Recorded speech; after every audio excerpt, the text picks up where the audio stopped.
Assata Shakur, and I was born and raised in the United States. I am a descendant of Africans who were kidnapped and brought to the Americas as slaves. I spent my early childhood in the racist, segregated South.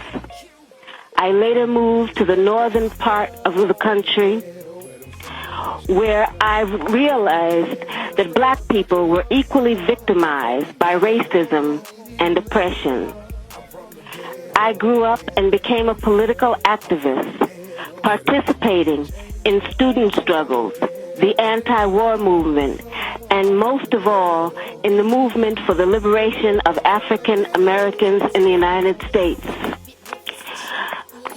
I later joined the Black Panther Party, an organization that was targeted by the COINTELPRO program, a program that was set up by the Federal Bureau of Investigation to eliminate all political opposition to the U.S. government's policies, to destroy the black liberation movement in the United States, to discredit activists, and to eliminate potential leaders. Under the COINTELPRO program, many political activists were harassed, imprisoned, murdered, or otherwise neutralized. As a result of being targeted by COINTELPRO, I, like many other young people, was faced with the threat of prison, underground, exile, or death.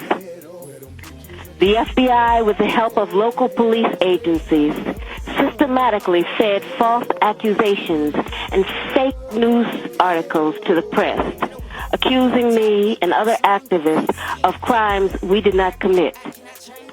Although in my case the charges were eventually dropped or I was eventually acquitted, the national and local police agencies created a situation where, based on their false accusations against me, any police officer could shoot me on sight. It was not until the Freedom of Information Act was passed in the mid-'70s that we began to see the scope of the United States government's persecution of political activists. At this point, I think that it is important to make one thing very clear. I have advocated, and I still advocate, revolutionary changes in the structure and in the principles that govern the United States. I advocate self-determination for my people and for all oppressed people inside the United States.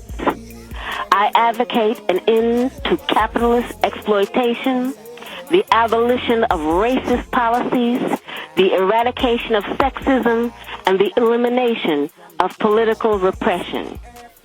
If that is a crime, then I am totally guilty. To make a long story short, I was captured in New Jersey in 1973 after being shot with both arms held in the air and then shot again from the back. I was left on the ground to die, and when I did not, I was taken to a local hospital where I was threatened, beaten, and tortured. In 1977, I was convicted in a trial that can only be described as a legal lynching. In 1979, I was able to escape with the aid of some of my fellow comrades.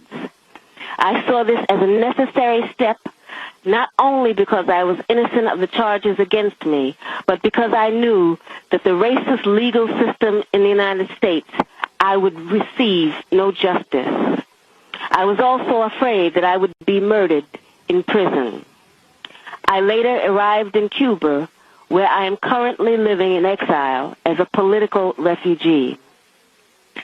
The New Jersey State Police and other law enforcement officials say they want to see me brought to justice. But I would like to know what they mean by justice. Is torture justice? I was kept in solitary confinement for more than 2 years, mostly in men's prisons. Is that justice? My lawyers were threatened with imprisonment and imprisoned. Is that justice? I was tried by an all-white jury without even the pretext of impartiality and then sentenced to life in prison plus 33 years. Is that justice? Let me emphasize that justice for me is not the issue I am addressing here. It is justice for my people that is at stake. When my people receive justice, I am sure that I will receive it too.